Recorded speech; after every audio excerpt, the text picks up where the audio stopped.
My name is Kat, and I'm a practicing certified physician assistant who will be your host.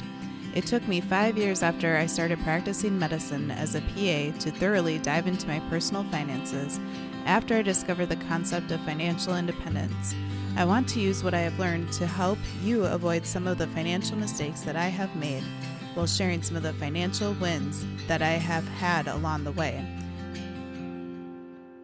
Join me as we discuss financial strategies to guide you to becoming a physician assistant on the way to financial independence.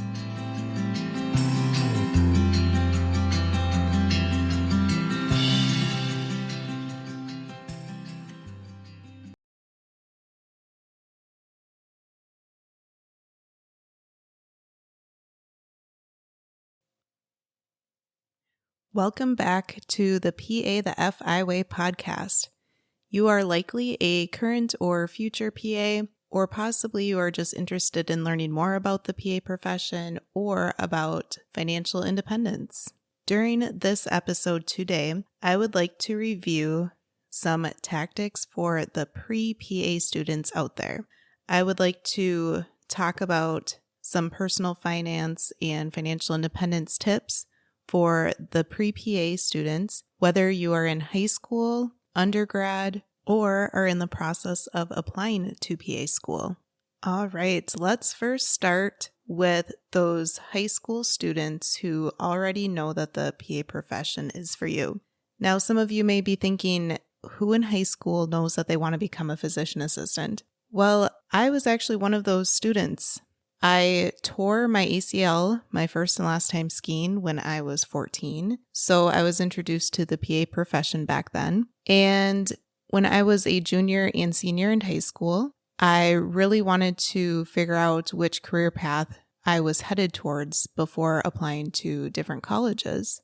So I decided back in high school that the PA profession was the right profession for me.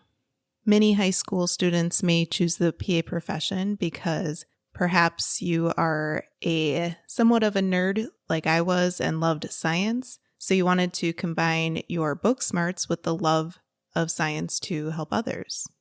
Or perhaps you decided that you wanted to choose a profession that is projected to have a high growth rate. The U.S. Bureau of Labor Statistics has projected that the growth rate for PA employment will be 31% from the years 2018 through 2028. So if you are a pre-PA student in high school, you are likely listening to this podcast because you also want to try to figure out ways of going into college and becoming a PA without diving too deeply into a lot of debt. So let's review some options of how to do just that. My first suggestion for you would be try to take AP or dual enrollment courses in high school. If you are a pre-PA student in high school wishing to pursue a medical career, you likely have some pretty good book smarts. Well, why not take AP or dual enrollment courses to get both high school credit and earn free college credit? I personally attended a very small private Christian high school, so I was not afforded the opportunity to take these types of classes as my school simply did not offer them at the time. However, I can see how being able to take these types of classes would be incredibly beneficial and allow you to earn free college credit. If you have the opportunity to take these classes, definitely look into them as an option. However, it is also very important that you do your research to see which of these class options would be accepted by the college that you are planning to attend. The next suggestion that I have for you would be to take CLEP exams. Although I could not take AP or dual enrollment courses at my high school, I was able to take CLEP exams to test out of a few classes while still earning college credits for a fraction of the cost. Again, you definitely would need to do your research to see if the college that you are hoping to attend accepts CLEP credits. Additionally, you would want to research one step further to see which PA schools that you are ultimately hoping to apply to will accept CLEP credits as well. For example, there are several PA programs out there that will not accept CLEP for prerequisite classes, before applying to the PA program, but they may accept CLEP testing for other undergrad classes that are not considered prerequisites. The next step that I would recommend for pre-PA high school students would be to earn a great ACT or SAT score. Many colleges and universities require all students to take at least one of these types of tests before they apply to their college or university. However, if you are able to achieve a great or excellent score, you are also more likely to receive a merit-based scholarship from the school to which you are applying. This brings me to my next recommendation. I encourage you to apply to a lot of scholarships. Although I did receive some scholarships, this is an area where I feel as though I fell a bit short. Let me explain. As I had mentioned, sometimes a great ACT or SAT score may help you in getting some merit-based scholarships. This was the case for me. I decided to attend a community college to start with, and I was surprised to find out that I received a merit-based scholarship simply because of applying to that college. This scholarship was awarded based on my application, which included my GPA in high school, my ACT score, extracurricular activities, etc. At the time, I also did apply to a few other smaller scholarships and was rewarded a couple of other smaller scholarships as well. However, here is where as though I feel I came up a bit short in regards to scholarships. With that merit-based scholarship for my first 2 years at a community college, it was truly amazing to have those 2 years of my undergrad be completely free. However, I truly feel as though that played a role in me not pursuing and applying to other scholarship opportunities. I believe I was thinking something along the lines of, well, school is already free at this time. Why would I need to apply to other scholarships? Well, here is why. I still had 2 more years of undergrad to complete and ultimately to pay for. To finish my bachelor's degree, I did end up going to a local private college because I liked the smaller feel of the college. Another factor that played into my decision-making process at the time was the only PA program in my state at the time also. So I thought perhaps finishing my bachelor's degree at the school may give me somewhat of an advantage when I was applying to their PA program for my master's. Ultimately, I did not end up going there for my PA program. However, that college did give me a scholarship when I transferred there to finish my bachelor's, but I did still end up having to pay for approximately 50% of the cost of the tuition for the 2 years to complete my bachelor's degree. I have heard some people have such success with applying to scholarships that they have actually been awarded so many scholarships that have been equivalent or even exceeding the total amount of their tuition. There are so many types of scholarships out there. I encourage you to research your different options and apply to many of them throughout both your high school and your college years. My next recommendation for you would be to plan to go to a community college at least to start your college education. This is because community colleges are typically so much more affordable than state or private colleges. It is seriously amazing to see how much someone can save by simply attending a community college. And here's the secret. Literally, no one cares where you earned your college degree, especially the first 2 years. It just simply does not matter. Now, what does matter to help you get into a PA program is that you at least get good, if not great, grades in undergrad before applying to PA school, as GPA is one of the several factors that PA programs review when considering an applicant.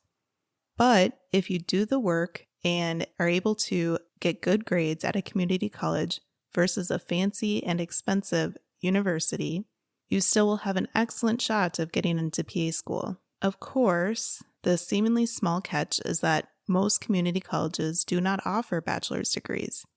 However, there are some that do now partner with other local colleges to offer bachelor's degrees. So if you do decide to attend a community college for 2 years while possibly earning an associate's degree, prior to transferring to another college or university to complete your bachelor's, you will again need to research to confirm that the credits from the community college will transfer to the college or university that you plan on ultimately graduating from.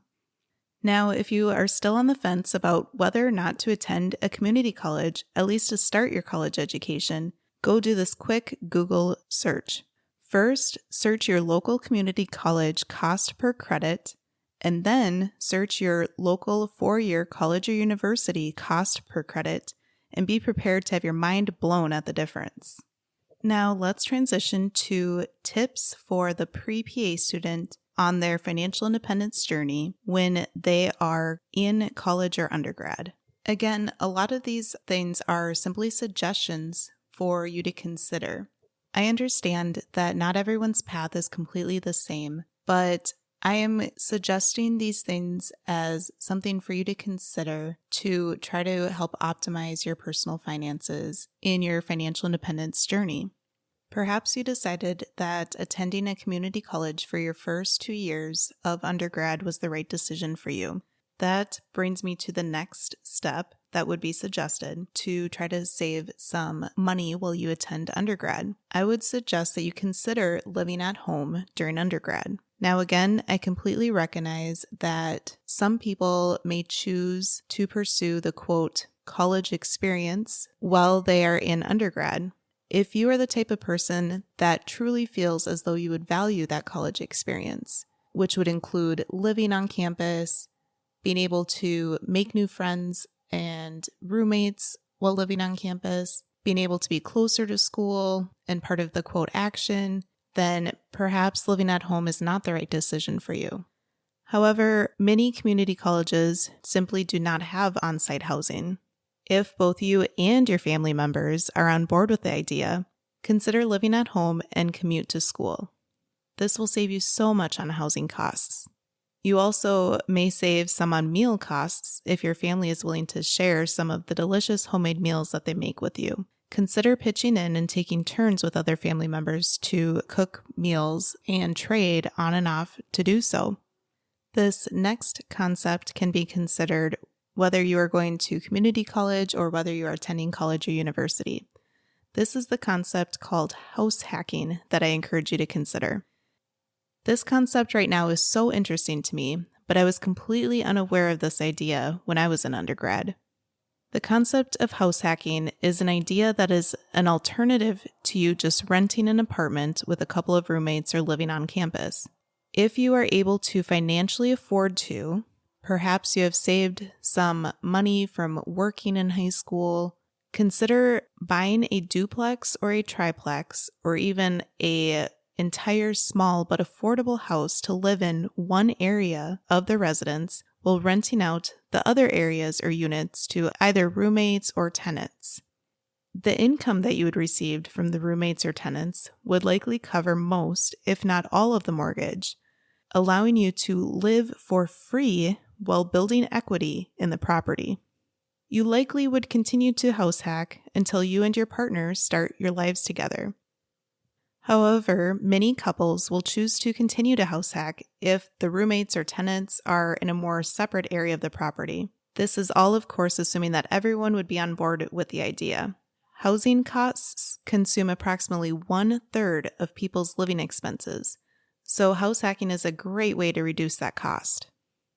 If you do decide to live on campus, this suggestion would be for you. Consider becoming an RA or resident assistant. If you decide to become an RA, you can enjoy discounted or possibly even free room and board at your college or university. Being an RA sometimes also allows free or discounted meal plans or a monthly stipend. However, since there are so many benefits to becoming an RA, many students are applying to only a few RA spots, so sometimes it can be a very competitive process to becoming an RA. The next step that I would suggest is just a gentle reminder to continue to apply to many scholarships even while you are in undergrad. You often can receive more scholarships when you are transferring from a 2-year school to a 4-year school, or if you decide to transfer between colleges for any other reason. My next suggestion for trying to save while being a pre-PA student in undergrad would be to buy used textbooks for classes or rent them. There are many students at your school who have already taken the classes that you'll be taking next semester, and they already have the exact same textbook that you will need, and they likely will never look at that book ever again. They very likely will be happy to sell you the book so they can recoup a small amount of the cost of the book versus just letting the book lie around collecting dust. Even if your professor highly suggests the next updated edition of the textbook, typically the changes between editions are so minute that using an older textbook would perfectly be fine. There are now several websites or companies where you can rent textbooks that you will need for the semester. Once you are done with the rented book, you simply ship it back to the company for the next person to use. My next suggestion is about how to obtain healthcare experience and patient care experience in an FI way. Patient care experience is experience in which you are directly responsible for a patient's care. And healthcare experience can be paid or unpaid work that is in the healthcare field where you are not directly responsible for a patient's care. Many programs nowadays like to see a bit of both of these things when you are applying to the program. Again, please do your research and look online at the PA programs that you are thinking that you are wanting to apply to see what their recommended hours for these things are. Some pre-PA students can start getting their experience in high school, but many of them start while they're in undergrad or after they've graduated with their bachelor's degree during a gap year before getting into a PA program. There are so many different options out there to obtain experience, and I encourage you to consider ones that don't require a lot of money to be able to get trained in before you can start working. For example, you certainly could become an RN or a surgical tech or an ultrasound tech before applying to PA school, but the cost of those programs can be fairly costly. Whereas if you consider becoming a CNA or a phlebotomist or a medical assistant, sometimes those can be more affordable to be trained in. However, if you absolutely for sure want to pursue any of these options first, go ahead and do so because the choice is ultimately yours. This is another area where you would need to do research on whether the PA programs you are hoping to apply to will accept certain experience as patient care experience or healthcare experience. For example, I have read that working as a medical assistant can actually sometimes be counted as both depending upon what your duties as a medical assistant are. If part of your day you are taking vitals of patients, rooming the patients, reviewing their medication lists, providing vaccinations, then that would be patient care experience in the eyes of most PA programs. However, if you are working as a medical assistant and in the same day you are also on the phone with a lot of patients or trying to help get some prior auths approved, then that would count as healthcare experience because you are not hands-on with the patient at that time. So again, please do your research with the PA programs and try to figure out what type of experience they are wanting their applicants to have and how many hours of each type of experience.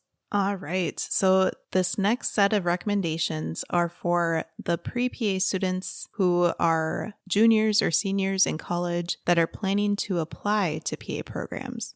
So let's review how to apply to PA school in a cost-effective way. First, look at all of the required prereqs of each program that you are considering very carefully. We have touched on a bit of this already, but so many PA programs have so many different requirements for their prerequisites. Sure, many of the prereqs are pretty standard. Those would include biology classes, chemistry, anatomy and physiology, etc. However, I recall one PA program that I was considering applying to that listed zoology as a requirement for a prereq. I mean, come on, I was applying to PA school, not vet school. But for some reason, they wanted their applicants to have taken a zoology course. Needless to say, I ended up not applying to that school because I simply did not have any zoology courses that I completed in undergrad. While you are taking your prereqs in undergrad, try to do so in an orderly and timely manner so that you are not left with 1 or 2 extra classes to take for one more final semester.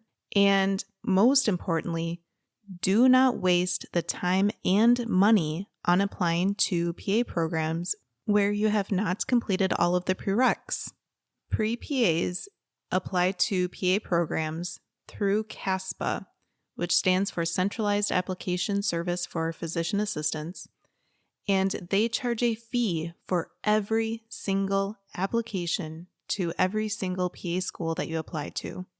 It is absolutely not worth paying the fee to apply to a PA program if you did not meet the prerequisites, as your application would not be considered anyway. My next suggestion for you while applying to PA programs is that you research the cost of tuition of each of the programs that you are considering. It is amazing to look at the vast amount of cost variability amongst PA programs throughout the country. Additionally, look into the cost of in-state tuition versus out-of-state tuition at some of the PA programs that you are considering. And the next step is your friendly reminder to apply to more scholarships.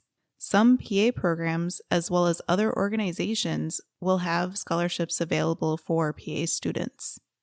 My final suggestion when you are applying to PA programs, and this suggestion can also be considered during undergrad in general, would be to consider joining the military. This concept is actually a very fitting idea for a PA, as the origin of the PA profession has roots in the military. In fact, the very first PA class, which was Duke University's PA program, was comprised of former military corpsmen. Many subsequent PA classes also had former military personnel attend once they returned home from war. If you decide that being a PA in the military is the right path for you, you can often get your PA tuition paid for through the military. This is something to consider for sure. Unfortunately, many PAs graduate PA school with over 6 figures in student loan debt. Often, this debt is from a combination of both undergrad and PA school. I hope that these tips of how to consider personal finances and your financial independence journey in high school as a pre-PA student, undergrad as a pre-PA student, and while you are applying to PA programs, help you to be able not to have an exorbitant amount of student loan debt when you are starting to practice as a new PA graduate. If you can keep the total amount of your student loan debt down, this will ultimately help your net worth and ultimately give you a jump start to pursue financial independence. Thank you for taking the time to tune in to listen to this episode of some 5 tips for pre-PA students. Next week on the podcast, we are going to discuss some financial independence tips for PA students to consider while they are in PA school. If you have found the information in this podcast helpful, I would truly appreciate it if you gave it a 5-star rating and write a review of what you have enjoyed about listening to this podcast. It helps other people to be able to find this podcast, and hopefully they are able to find some of the information in here helpful for them.